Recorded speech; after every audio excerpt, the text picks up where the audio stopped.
Welcome back to Secret Weapons. My name is Mark Johnston, and if this is your first time here, this is a YouTube channel where we do gear demos and reviews, as well as studio tips and tricks for leveling up your writing, playing, and production from the perspective of a guitar player working out of a studio.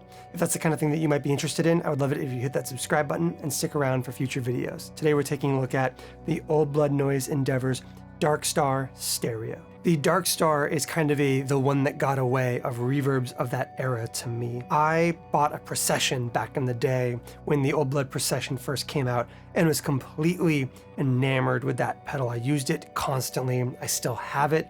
It's in a box just outside the door right now.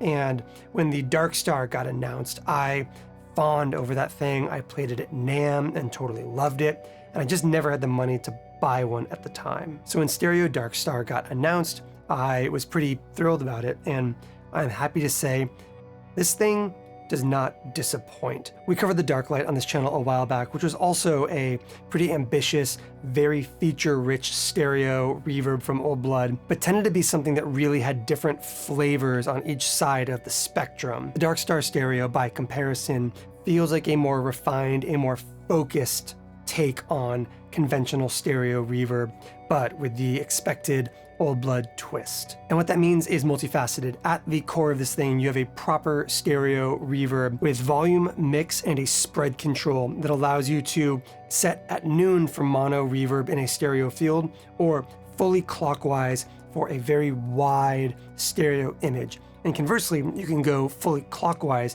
for an inverted version of that stereo image. We will touch on that later. And then you have a bottom row of knobs right here that are going to give you your decay time, a multiply, which is basically a built-in feedback loop, and a lag control, which is effectively your pre-delay. Where things get really ambitious is with the previous version of the Dark Star and a lot of those old spin chip based mono reverbs from Old Blood, you would choose between 3 different modes, and each one would have a different set of parameter controls for a different effect applied to the reverb. In this context, all of it is available to you at the same time with a clock sound that dials up and down from noon, giving you either warm overdriven sounds or bit crushed digital artifacting.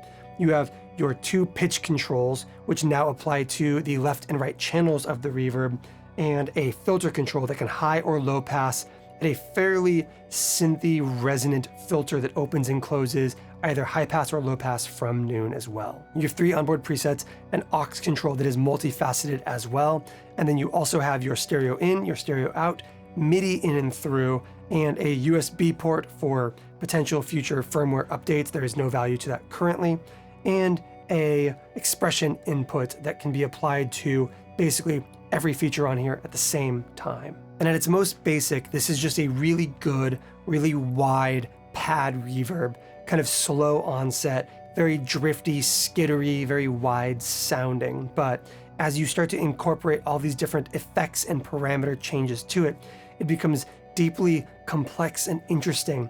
But it's also a true stereo reverb. Left channel input affects reverb on the left channel. Right channel input does the same on the right. But that gives you some interesting consequences with the feature set on this pedal. That spread control, like I said, allows you to invert the left channel and the right channel's wet signals, but not your dry signals. If you have something that is producing dry sound on the right channel, and you take that spread control to the fully counterclockwise, it will generate reverb on the left side, giving you interesting approaches to extra wide, complex ambient soundscaping. When it comes to reverb, and especially stereo reverb, I value kind of width, but width with consistency. I don't necessarily love a reverb that's going to do very disparate things on either side. And I'm glad that this is a reverb that offers up that wide complexity, but doesn't make it so that you have to choose textures that don't match on each channel unless you want them. This really does give you very useful, conventionally nice stereo reverb, as well as very ambitious sound designy, kind of like asymmetrical stuff when you want that as well. Like I said, I think this is the strongest stereo reverb showing from Old Blood so far. I think this might be overall the strongest reverb showing from Old Blood so far. So let's put this thing back into our rig. Let's give it a listen. So as always, before we get into our sound samples, let's talk through our signal chain and the context we are working in. I am playing my Music Man St. Vincent Goldie into the 29 Pedals EUNA, the Ross Compressor, the Browne Amplification Carbon X, the Benson Germanium Boost, the 29 Pedals TOKI, and the Strymon El Cap. We're going into our amplifier, which is the Morgan PR12, into a Universal Audio aux box for cabinets. We are running the Dark Star in the effects loop of the Warm Audio 273 preamp, and that is giving us access to the kind of full stereo width of this pedal despite using a real tube amp. And it is in a post position, which means we are processing our guitar through our amplifier and cabinets and everything, and then sending to the Dark Star, allowing it to function as more of a studio reverb tool in this context. Dark Star bypassed, this is what our dry tone sounds like.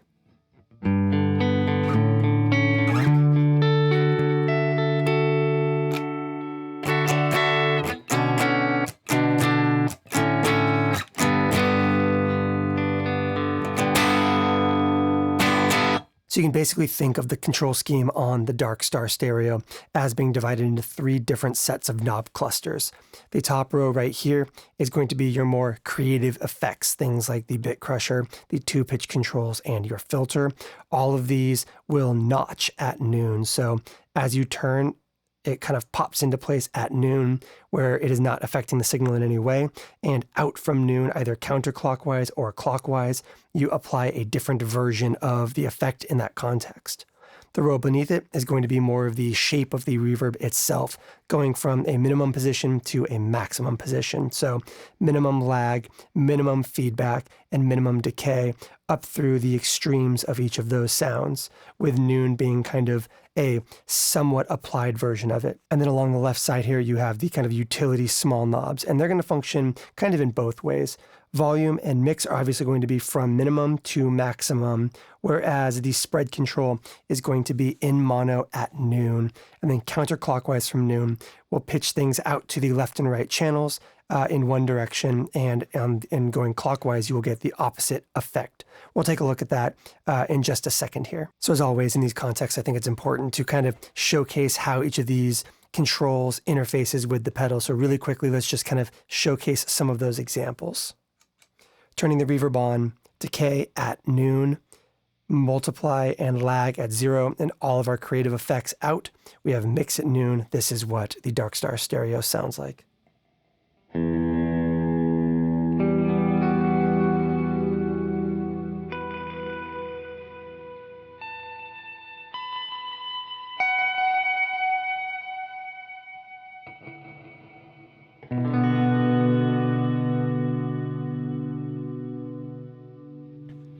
Of course, volume is going to be a kind of overall input-output of the pedal. So at 0.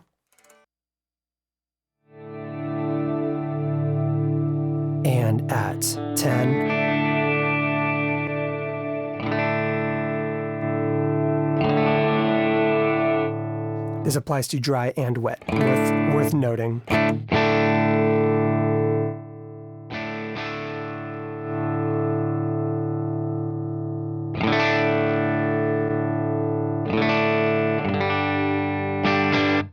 We're going to keep it at unity for the purposes of this video.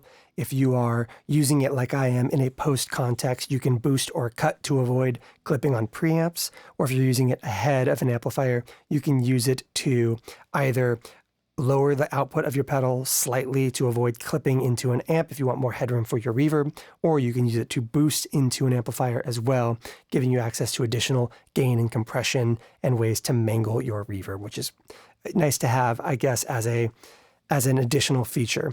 I do wish that volume and spread both notched at noon like these did to give you a good, reliable, quickly accessible sense of where unity is. Mix is going to go from full dry to full wet, pretty straightforward.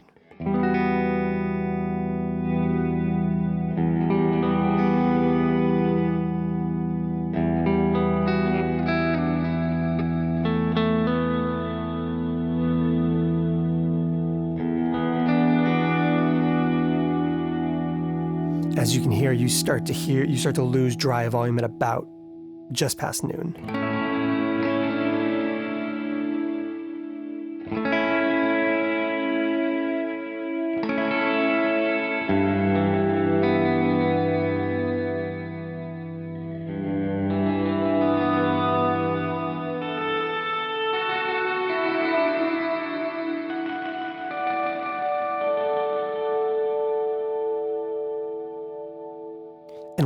leave the mix control at full wet to demonstrate spread.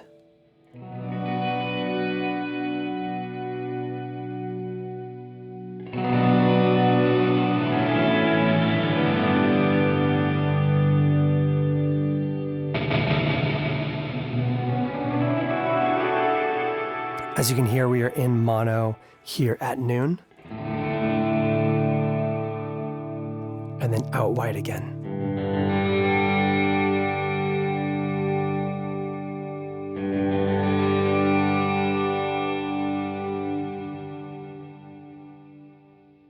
Let's take pitch 1 and take it down to an octave below.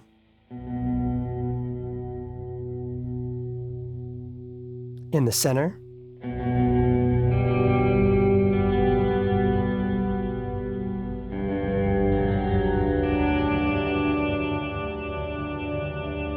Latch that pitch.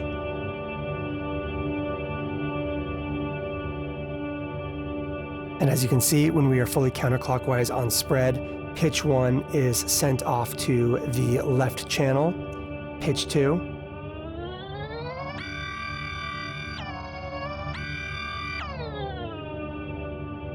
Sent off to the right. You can blend anywhere in the middle in case you don't want like super hard panned left and right channels. Or you can cross them across. I do like having access to a kind of like wide sense of that and not just on or off for stereo, because there are times where you want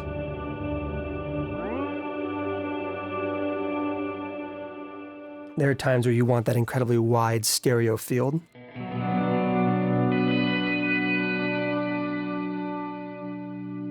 Where your guitar can sit really kind of like cleanly and dryly in the middle. And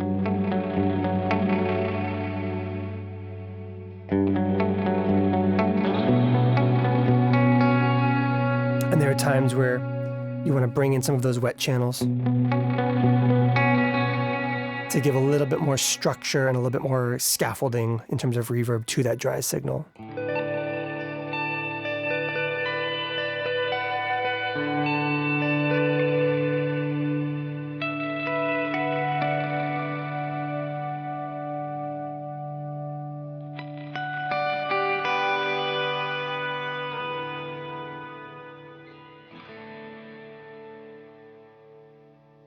So now that we know how to kind of dial in our spread, our mix, and our volume, let's go ahead and take a look at this next row, designing the reverb itself.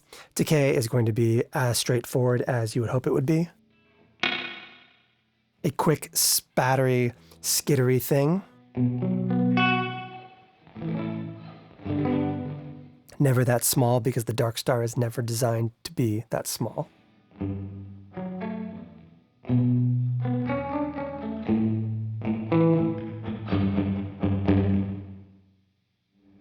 And quickly becomes pretty cavernous.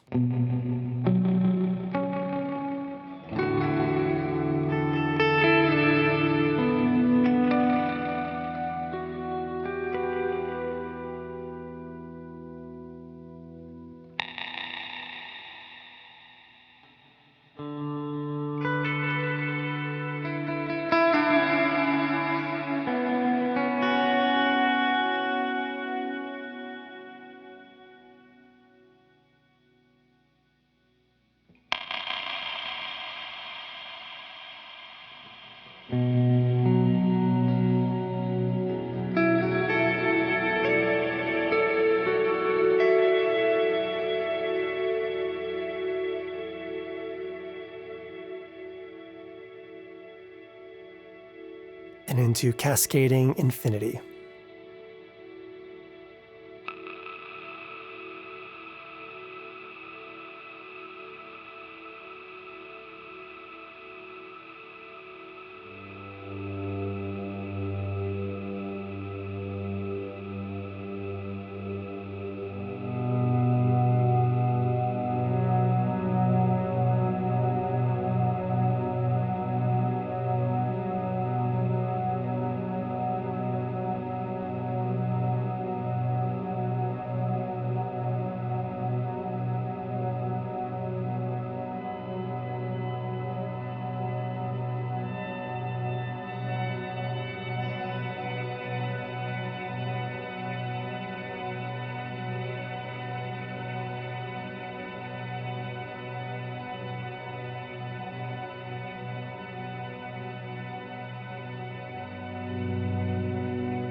I mean, if this was the whole thing, it'd still be a pretty cool pedal. Old Blood never stops there, but this is already like a really, really good stereo ambient pad reverb. Let's bring in that multiply and bring down that reverb a little bit.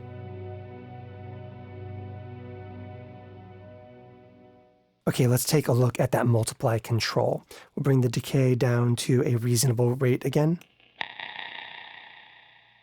Multiply is going to kind of add a feedback loop to everything in this pedal, which will have interesting consequences across the board. But even from here, you can hear it extends out in a different way, the decay of the reverb. This is also what will give this pedal proper self-oscillation.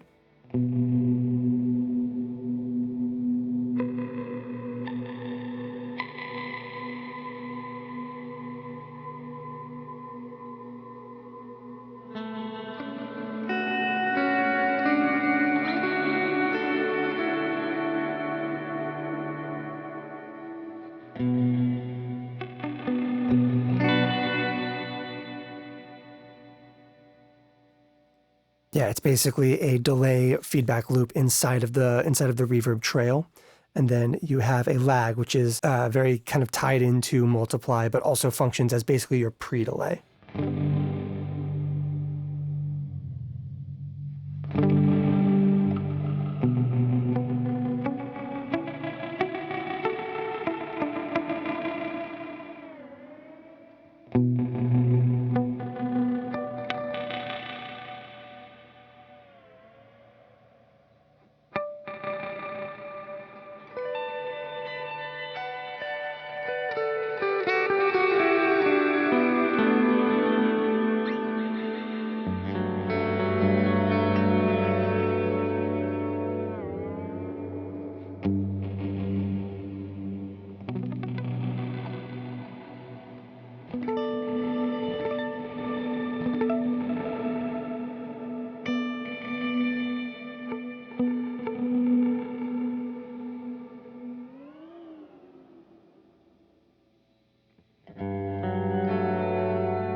Okay, with our lag or pre-delay covered, with our multiply kind of lightly explored, again, we will play with that one a lot as we get in through the rest of this stuff. Let's take a look at that top row, our crush, our pitch controls, and our filter. We'll start with the simplest one, which is just going to be that filter control. And we will kind of take a look at that by basically just padding a giant reverb and then filtering it.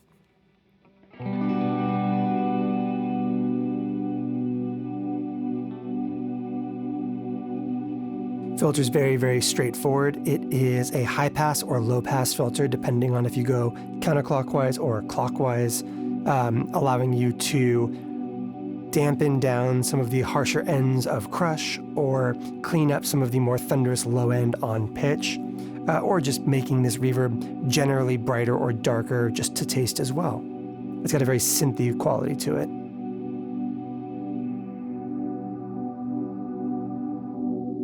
And closes completely.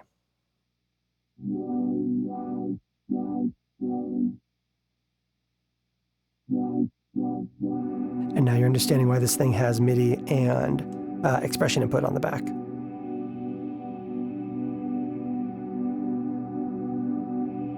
To give you a sense of the value of that, let's go ahead and add some digital bit crushing. And just for extra fun, way too much treble from pitch.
Or conversely,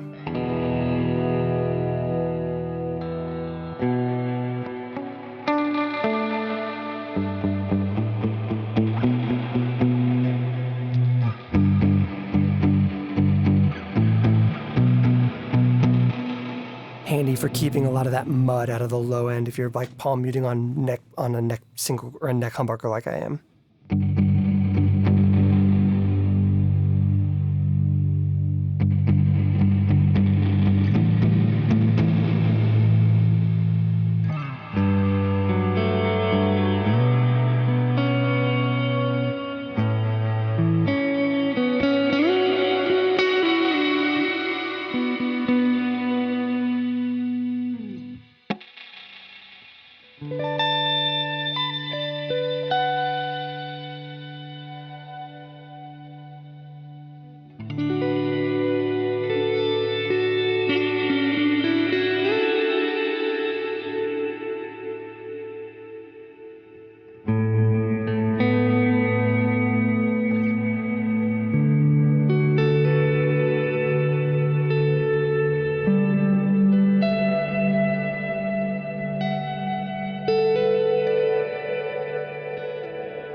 So now let's move on to our two pitch controls, which, as I'm sure you've caught on to already, are unquantized with the exception of the far extends of it. Each one has 2 octaves down or 2 octaves up, but it really goes a fluid sweep from unity pitch to an octave down and then hard jumps that second octave, and same thing with going up, and they are basically identical to each of them.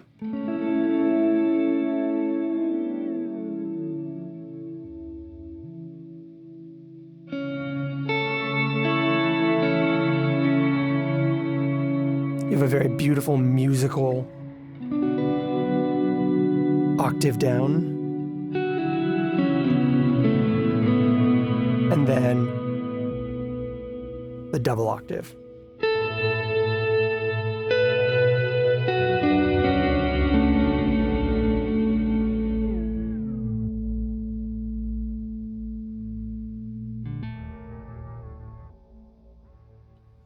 So you could do like like unity and 2 octaves down, and then spread them out.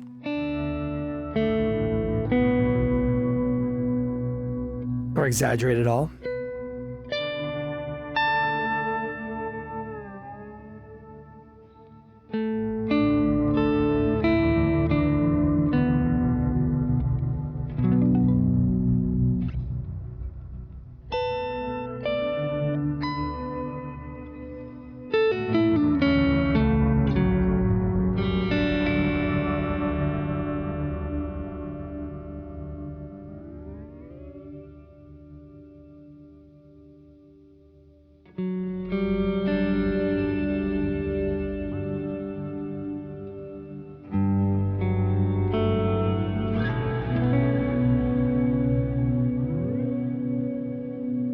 And then same thing going up.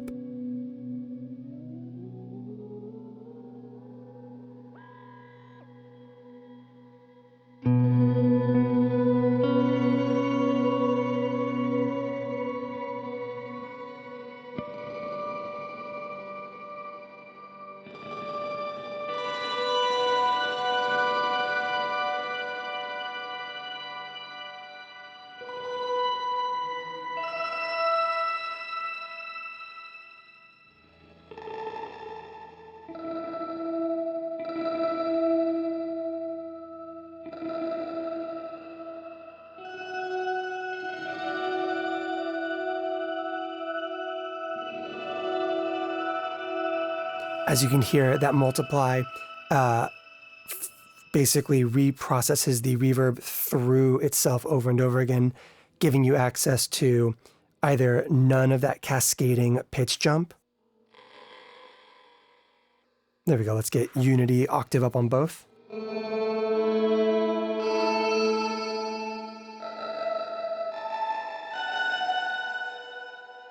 or the ability to kind of very subtly feed back into itself for like really low volume cascading pitch jumps up.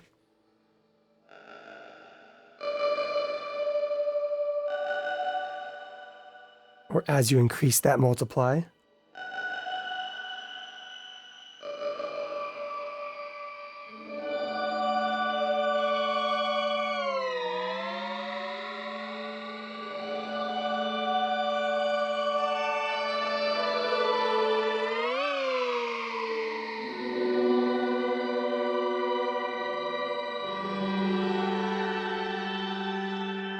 And then make it softer.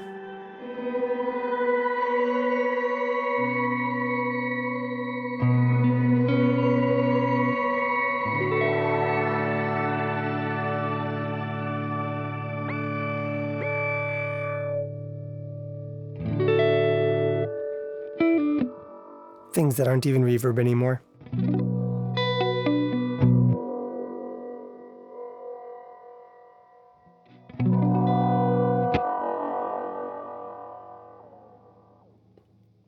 And of course, as I'm sure you've caught on to, because it is a fluid kind of like scroll unquantized from unity up to that first octave, you can try to dial in things like fourths and seconds and fifths and all that stuff. It just takes an ear and some doing.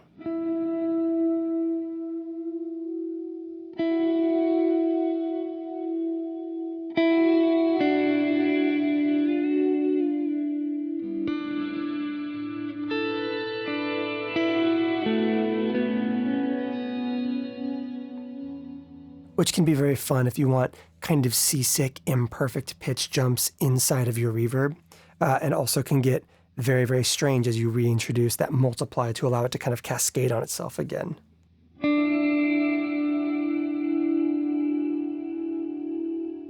That's a very Blade Runner-y, 80s-esque sound right there. Very Rainbow Machine-esque.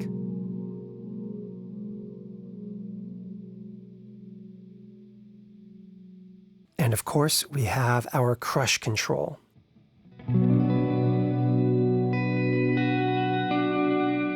Once again, notches at noon, which means going counterclockwise, you're going to introduce, as we heard earlier, a very digital, kind of bit crushy, sample rate reducey kind of distortion. And going clockwise, you get a warmer, more overdriven sound in that reverb.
I think going the other direction, you will introduce, like I said, a warmer, more organic sounding overdrive distortion.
And much like we said at the end of designing the pad reverb itself before we brought in the effects, if this was like the original Darkstar, where you chose between one of 3 different styles of affected reverb in stereo, this would be quite the update. But obviously the benefit here is that we can take and mix together all of these sounds and create truly bizarre reverb textures. So let's just spend some time blending everything together and create some really interesting reverb textures before we move on to things like presets, the hold and aux functionality, as well as some of the expression control implications of all this.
So I want to illustrate something really interesting about the true stereo nature of the Darkstar stereo and its spread control. And to do that, we've taken the Mood Mark II and played in a really simple, long loop that allows us to kind of hear very sparse tonal and musical information on the right and left sides respectively.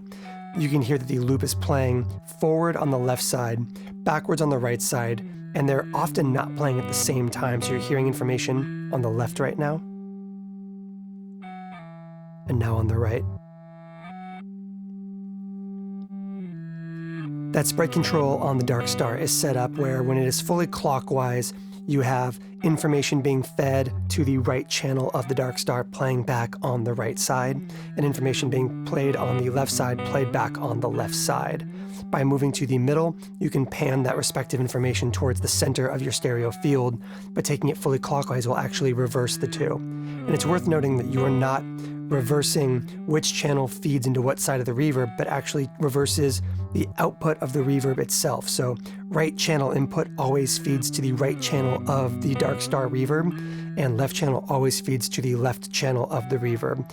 However, by taking that spread control and turning it counterclockwise, you will invert which channel is outputting reverb without inverting what channel puts out the dry sound. Let's demonstrate that.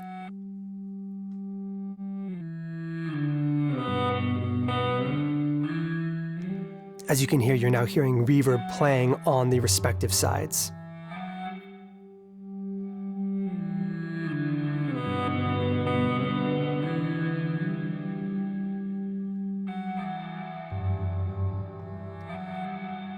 And if we send it to center, you will hear all the reverb happening in the middle channel. And as we move to that center point, you will hear kind of more spread across the whole image of the reverb.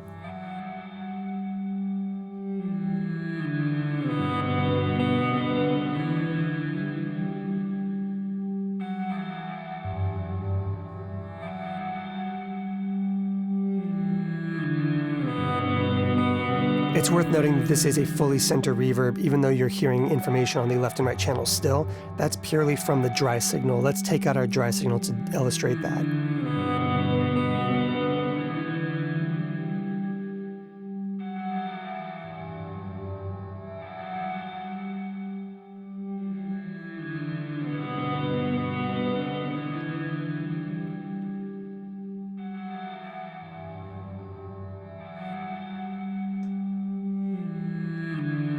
So now, if we take our spread control to fully counterclockwise, you'll hear that that backwards set of looped notes on the right channel is producing reverb on the left channel now.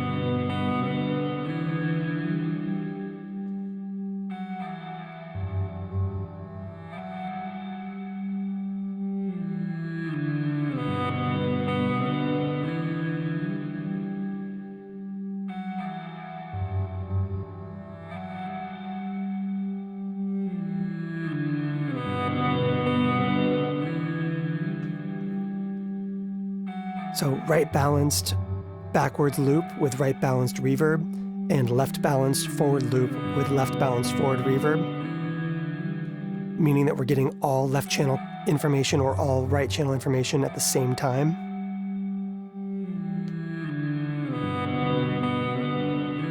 And by inverting that, your dry signal plays on one side while your wet plays on the other.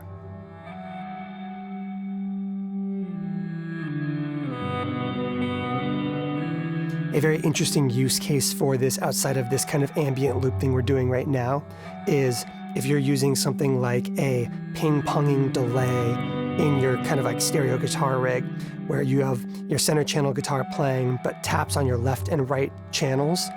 If you wanted to, you could invert your spread, which would then give you basically every time the right delay pinged, you would get reverb on the left and vice versa, creating an even more complex and even wider set of stereo ambient music happening behind your guitar.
So of course, while everything on this pedal can be controlled independently via MIDI, PC, and CC messages, I want to go ahead and take a look at how to set up the aux control and expression controls specifically on this device, starting with the aux.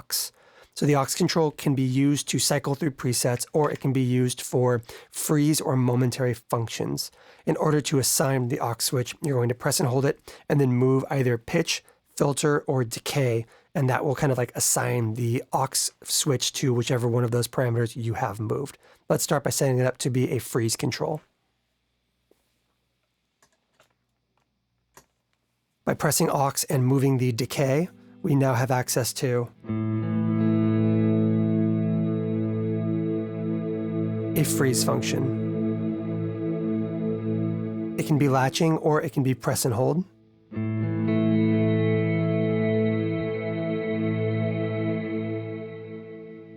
And likewise, you can also use it to open and close the filter.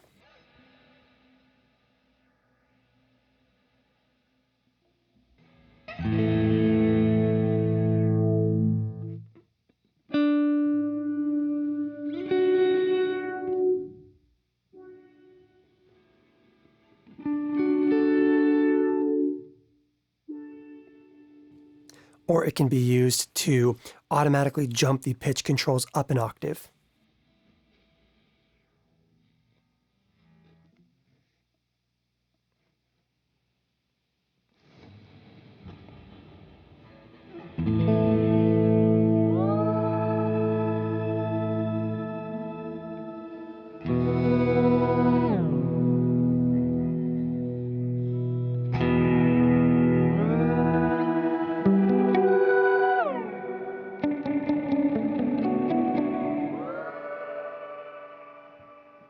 So those are the only three parameters that can be accessed via that aux, and they have pre-assigned kind of extreme ends of it. Obviously, the filter closes entirely, the decay goes to infinite, and the pitch goes to octave up. But if you want to make a bunch of control changes to everything at once, you can plug in expression and assign it that way. In order to set expression, you press and hold your right foot switch. The current knob settings will be set as your heel down, and any knobs that you make adjustments to, where you move them to, will be the toe down position. Knobs that aren't moved while the bypass is pressed are not affected by this. So let's go ahead and come up with a pretty practical use case. What I'm going to do is set ourselves up with a slightly high-passed filter with an octave down reverb.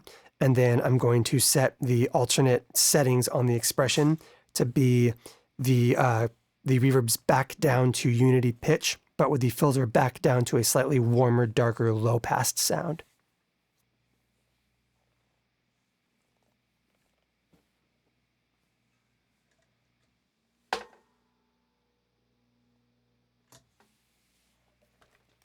I've reassigned the aux control to be an infinite decay, so I can just kind of find my unity pitch really effectively.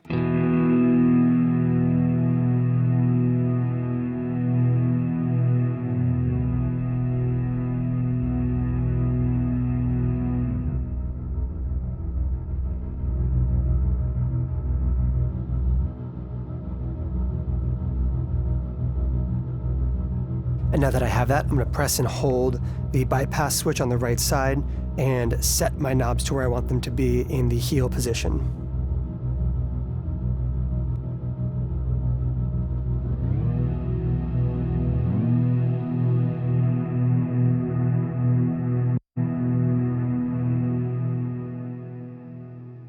And now we have access to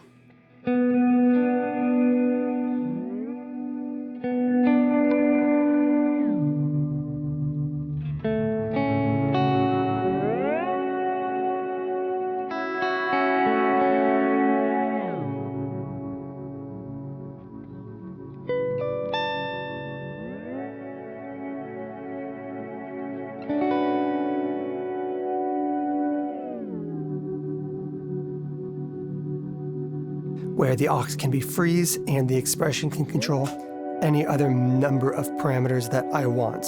I'm pretty sure every single parameter on the pedal can be assigned with that expression control all at the same time.